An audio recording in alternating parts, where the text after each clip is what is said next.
1990년 2월 14일에 미국의 무인 탐사선 보이저 1호는 지구에서 약 60억 킬로미터 떨어진 곳에서 사진을 한 장 촬영을 했습니다.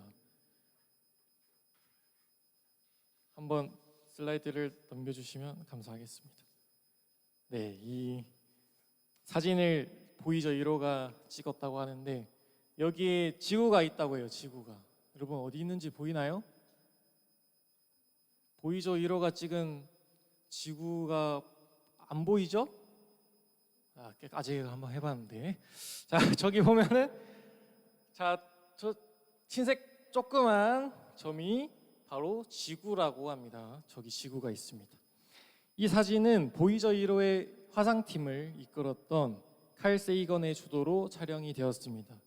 이 칼 세이건이라는 사람은 여러분이 코스모스라는 책으로 잘 알려진 천문학자이기도 하죠. 그는 자신이 찍은 이 사진에 감명을 받아서 창백한 푸른 점이라는 책을 썼습니다. 그는 이 책에서 자신이 찍은 사진에 대한 소감을 이렇게 기록을 했습니다. 우주라는 광대한 스타디움에서 지구는 아주 작은 무대에 불과합니다. 위대한 척하는 우리의 몸짓, 스스로 중요한 존재라고 생각하는 우리의 믿음, 우리가 우주에서 특별한 위치를 차지하고 있다는 망상은 저 창백한 파란 불빛 하나만 봐도 그 근거를 잃습니다. 우리가 사는 지구는 우리를 둘러싼 거대한 우주의 암흑 속에 있는 외로운 하나의 점입니다. 인류가 느끼는 자만이 얼마나 어리석은 것인지를 가장 잘 보여주는 것이 바로 우리가 사는 세상을 멀리서 보여주는 이 사진입니다. 라고 이 칼 세이건이 말하고 있습니다. 칼 세이건이 말하고자 하는 게 뭘까요? 광대한 우주 앞에서 인간은 결코 잘난 척하거나 자만할 수 없는 작고 연약한 존재라는 겁니다. 칼 세이건은 이토록 작은 지구 안에서 누가 더 잘나고 누가 더 높은지를 따지면서 서로 미워하고 상처를 주는 우리의 모습이 얼마나 어리석은지를 돌아보라고 우리에게 조언하고 있습니다. 이 사람은 기독교 신앙을 가진 사람은 아니지만 자연의 크기 앞에 압도되어서 겸손한 모습을 보여주고 있습니다. 오늘 말씀 속에서도 이렇게 자연 앞에서 압도된 사람이 한 사람 등장하고 있죠. 바로 다윗입니다. 오늘 여러분이 성경책을 보면 시편 8편 위에 표제에 다윗의 시라고 되어 있을 겁니다. 한밤중에 다윗은 지금 밤하늘을 바라보고 있습니다. 어두컴컴한 그 밤하늘에는 밤을 밝히는 달과 별들이 수놓아져 있습니다. 다윗은 달과 별들이 우연히 생긴 것이 아님을 알고 있었습니다. 그것은 분명히 하나님께서 창조하신 창조물이었습니다. 그래서 다윗은 그 밤하늘을 바라보면서 온 세상을 창조하신 하나님을 이렇게 찬양하죠. 아까 우리가 찬양팀과 찬양했던 것처럼 여호와 우리 주여, 주의 이름이 온 땅에 어찌 그리 아름다운지요, 주의 영광이 하늘을 덮었나이다 라고 다윗이 찬양하고 있습니다. 하나님이 창조하신 세상이 그에게는 너무나 아름답게 보였습니다. 그래서 그는 세상을 창조하신 하나님을 찬양할 수밖에 없었습니다. 그런데 그렇게 하나님의 창조 세계를 바라보다 보니 다윗 자신이 너무 작게 느껴졌다고 합니다. 한없이 작게만 여겨졌다고 합니다. 달과 별들에 비하면 자신은 아무것도 아닌 존재였습니다. 이 세계를 만드신 그 위대한 하나님에 비하면 자신은 아무것도 아닌 존재였습니다. 다윗의 고백에서 그가 얼마나 자신을 연약한 존재로 생각했는지를 알 수 있습니다. 우리 3절에서 4절 말씀을 다시 한번 한 목소리로 읽어보겠습니다. 시작. 주의 손가락으로 만드신 주의 하늘과 주께서 베풀어 두신 달과 별들을 내가 보니 사람이 무엇이기에 주께서 그를 생각하시며 인자가 무엇이기에 주께서 그를 돌보시나이까. 아멘. 4절 말씀에 보면 다윗이 사람이라는 말도 쓰고 인자라는 말도 사용하고 있습니다. 비슷한 단어 같지만 의미가 살짝 달라요. 여기서 사람이라는 말은 나약하고 더럽고 죽을 수밖에 없는 허약한 인간을 가리키는 말입니다. 그리고 인자라는 말은 흙으로 빚어져서 결국 흙으로 돌아가야 되는 허무한 인간, 결국 죽음을 맞이하게 되는 허무한 인간을 가리키는 말이 이 인자라는 말입니다. 다윗은 하나님 앞에서 자신을 바라보면서 이렇게 말하고 있는 것이죠. 하나님, 저는 나약하고 더럽고 죽을 수밖에 없는 인간입니다. 하나님, 저는 결국 태어났지만 흙으로 돌아가야 되는, 죽음을 맞이해야 되는 허무한 인간입니다 라고 말하고 있는 겁니다. 그런데 다윗의 이 말은 자신의 인생을 비관적으로 생각하고 있어서 나온 말이 아니었습니다. 다윗은 인생의 허무함에 빠져 있는 게 아닙니다. 다윗은 자신이 이 세상에서 아무런 쓸모없는 존재라고 말하고 있는 것도 아닙니다. 3절에서 4절 말씀을 제가 메시지 성경으로 다시 읽어보겠습니다. 주님의 거대한 하늘, 캄캄하고 광대한 하늘을 우러러 봅니다. 손수 만드신 하늘 보석, 제자리에 박아 넣으신 달과 별들을, 그리고 한없이 작은 내 모습에 깜짝 놀랍니다. 우리가 무엇이기에 이토록 걱정하시고 우리 인생길이 무엇이기에 이토록 살뜰히 살피십니까? 라고 말하고 있습니다. 다윗이 지금 뭐라고 고백을 하고 있나요? 이렇게 작은 나, 이렇게 별 볼 일 없는 나인데 내가 뭐라고 하나님이 나를 생각해 주시나요? 내가 뭐라고 하나님께서 나를 돌보시나요? 라고 고백을 하고 있습니다. 이 세상에 수많은 사람이 있는데도 하나님께서 나에게 마음을 두시고 나를 돌보신다고 고백합니다. 하나님께서 나의 삶을 친히 찾아오셔서 자세히 살피시고 들여다보시고 돌보신다라고 말하고 있습니다. 또 5절 말씀을 보니 다윗이 이런 고백을 하죠. 그를 하나님보다 조금 못하게 하시고 영화와 존귀로 관을 씌우셨나이다 라고 합니다. 고대 근동의 신화들을 보면 그 신화에도 인간 창조의 이야기가 들어있어요. 우리 성경에만 인간 창조 이야기가 있는 게 아니라 고대 근동 신화에도 신이 사람을 창조했다는 그 신화가 있는데, 그 고대 근동 신화에 나오는 신들은 자신들의 노동을 대신하고 시중을 들 수 있는 노예와 같은 존재로 인간을 창조했다고 합니다. 그런데 이 5절 말씀을 보니 다윗은 하나님께서 인간을 하나님보다 조금 못한 존재로 지으셨다고 말하고 있죠. 이것은 인간이 하나님과 동등한 지위를 가지는 것은 아니지만 하나님께서 작고 연약한 인간을 아주 특별한 존재로 만드셨다는 것을 말하고 있습니다. 인간을 피조세계 가운데 특별히 존귀한 존재로 높여주셨습니다. 그리고 인간에게 영화와 존귀의 관, 영광스럽고 명예로운 왕관을 인간에게 씌워주셨다라고 말하고 있어요. 왕관은 원래 누가 쓰는 거죠? 왕관은 왕이 쓰는 거죠. 왕관은 왕이 쓰는 겁니다. 온 세상의 왕이신 하나님만이 쓰실 수 있는 게 왕관입니다. 그런데 그 왕관을 사람에게도 씌워주셔서 왕과 같은 지위를 사람에게 주셨다라고 다윗이 고백을 하고 있습니다. 우리는 이 시편 8편 말씀을 통해서 하나님 믿는 사람이 하나님과 세상 앞에서 어떤 태도로 살아야 하는지를 알 수 있습니다. 먼저 첫 번째로는 하나님 앞에 서는 내가 한없이 겸손한 태도로 사는 거죠. 하나님은 온 세상을 지으신 창조주시고 나는 피조물이니까 그 하나님 앞에서 나는 한없이 작은 존재로 고개를 숙이고 겸손하게 사는 겁니다. 그런데 세상 앞에서는 그렇게 고개를 숙이지 않고 내가 당당하게 살아가는 태도, 쫄지 않고 살아가는 태도, 그게 바로 하나님 믿는 사람의 태도다라고 오늘 말씀이 우리에게 교훈을 하고 있는 거예요. 왜냐하면 세상이 하나님보다 작고 하나님께서 세상보다 훨씬 크시고 그 크신 하나님께서 나를 생각하시고 나를 돌보시고 나에게 왕관을 씌워 주셨기 때문입니다. 그런데 우리의 실상은 어떨까요, 여러분? 솔직하게 말해서 세상이 하나님보다 더 커 보이지 않습니까? 하나님께서 나에게 씌워주시는 이 왕관보다 세상이 나에게 씌워주는 그 왕관이 나에게 훨씬 더 중요하게 보이지 않나요? 제가 한 교회 홈페이지에서 그 고등학교 1학년 친구가 자기의 중학교 시절을 돌아보면서 쓴 간증문을 봤습니다. 이 친구는 중학교에 입학한 뒤부터 자신이 생각하는 완벽한 사람이 되려고 애썼다라고 해요. 나는 부모님과 선생님에게 인정받는 사람이 되어야 해. 나는 다른 친구들보다 뒤처지면 안 돼라는 생각을 품었습니다. 그래서 자신이 세운 기준을 이루지 못할 때마다 끊임없이 스스로를 자책하고 자신을 몰아붙였습니다.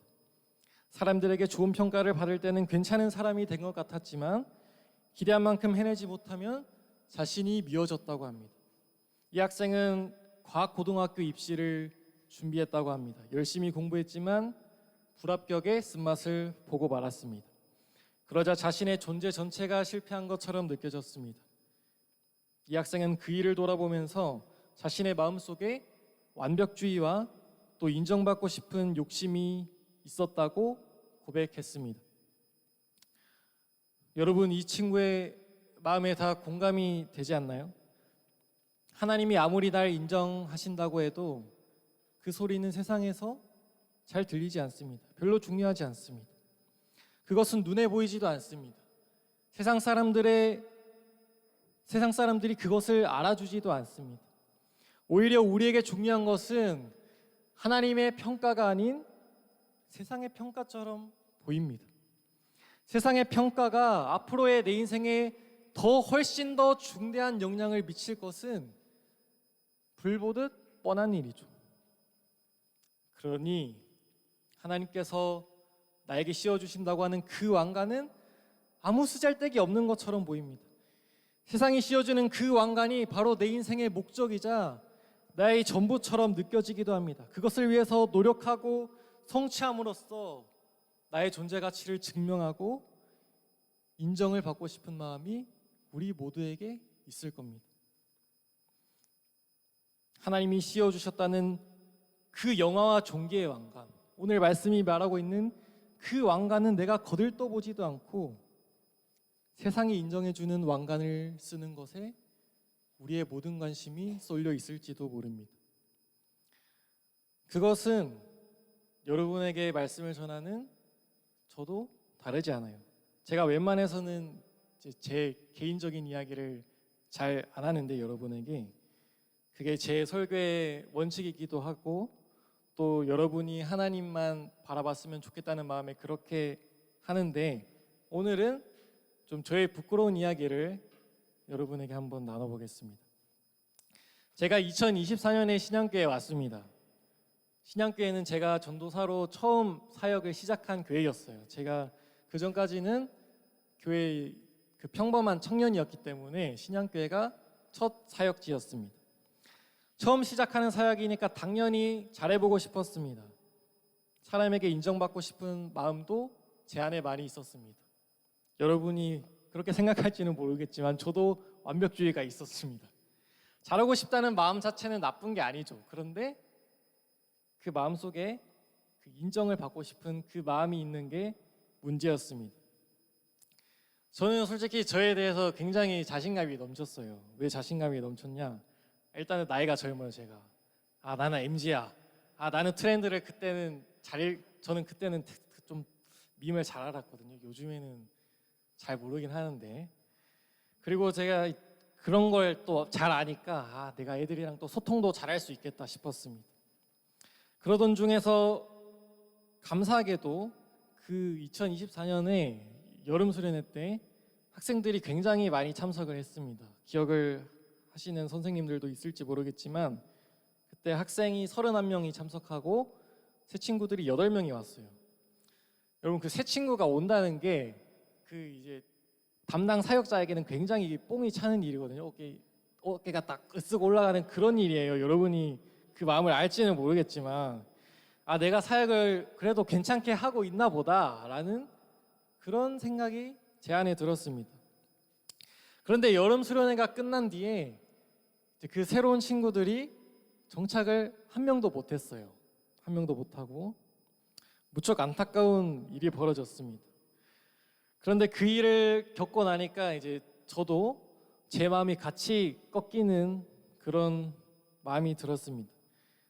다시 무언가를 열심히 하는 게 두려워졌어요. 이전처럼 열정을 가지고 중등부를 섬기는 게 제 안에 쉽지 않았습니다.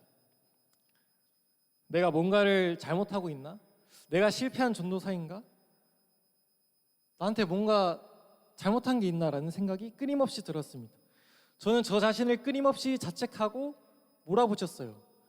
여러분, 그 사역자에게 있어서 이 부흥이라는 게 비슷하게 생각해 보면 여러분이 성적을 잘 받는 거랑 비슷한 것 같아요. 제가 봤을 때는 이 세상의 기준에서는.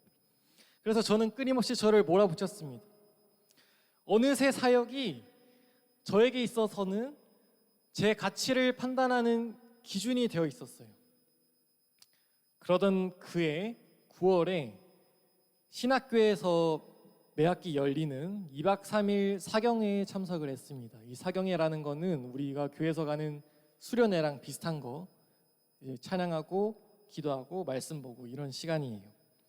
그런데 그날 저녁 집회에서 제가 주강사 목사님의 설교를 듣다가 그때 제 마음이 완전히 무너져 내리는 경험을 했습니다.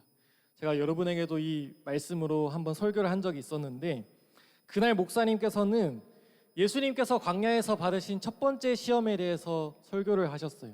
예수님께서는 40일 동안 아무것도 먹지 않으신 채 광야에서 시험을 받으셨죠. 사탄에게. 얼마나 배가 고프셨을까요? 그런데 사탄이 예수님 앞에 놓인 돌들을 보면서 예수님에게 이렇게 말을 했죠. 사탄이, 네가 만일 하나님의 아들이라면 이 돌들로 떡을 만들어 보라라고 했습니다. 네가 정말 하나님의 아들이야? 그러면 너의 능력을 보여줘. 네가 누군지 증명해줘. 그러면 내가 믿을게 라는 사탄의 교묘한 속삭임이었습니다. 사탄이 예수님을 향해서 너 자신을 증명해봐, 너의 가치를 드러내봐 라고 시험을 한 거예요. 그런데 예수님은 그 요구를 거절하시면서 이렇게 말씀하셨죠.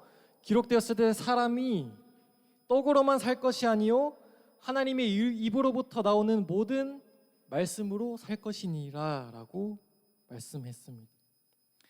내가 하나님의 아들이라는 것을 증명해 주는 것은 돌로 떡이 되게 하는 것을 통해서가 아니다. 하나님의 말씀이 나를 증명해 주고 있다라고 예수님이 말씀하신 거예요. 하나님께서 이미 예수님을 향해서 너는 내 사랑하는 아들이야 라고 하나님께서 인정을 해주셨기 때문에 예수님은 그것을 다시 사탄 앞에서 증명할 필요가 없었던 겁니다. 주강사 목사님이 이 말씀을 이 삶에 적용을 시키면서 이렇게 말씀을 하셨어요. 세상은 계속해서 우리에게 말합니다. 너를 증명해보라. 너를 증명해보라. 그러나 인생은 자기를 증명하기 위해 사는 시간이 아닙니다. 우리는 우리가 얼마나 대단한 사람인지를 보여주기 위해서 살고 있는 인생이 아닙니다. 우리는 이미 증명되었습니다. 우리 주 예수께서 십자가에 못 박혀 죽으시고 그 피를 주고 대신 사신 존재가 우리들입니다. 여러분, 우리가 얼마나 존귀한 존재입니까? 우리는 증명할 필요가 없습니다. 그 말씀을 듣는 순간 제가 그동안 그 마음속에 쌓아왔던 그 인정받고 싶은 마음들이 싹 깨지는 경험을 했습니다. 굉장히 부끄러운 이야기지만 저는 학생의 숫자와 사역의 결과를 통해서 나는 괜찮은 전도사야라는 것을 계속해서 저 자신에게 증명하려고 했던 겁니다. 저의 부끄러운 모습을 하나님 앞에서 뼈저리게 회개하는 시간이었습니다. 그러나 나의 가치를 이미 하나님께서 증명해 주셨다라는 그것을 받아들이는 그 순간에 저에게는 이전에 맛볼 수 없었던 평안함과 자유함이 찾아왔어요. 사역의 결과로 나의 가치를 증명하지 않아도 된다는 사실, 하나님이 내 존재 자체로 사랑하고 계시구나, 나의 존재 자체로 나를 인정하고 계시구나, 나를 이해하고 계시구나 라는 것이 받아들여졌기 때문입니다. 물론 그날 이후로도 그 인정받고 싶은 마음이 완전히 사라지지는 않았어요. 지금도 마음이 흔들릴 때가 많습니다. 그런데 그때마다 저는 그때 들었던 하나님의 말씀을 되새기고 있습니다.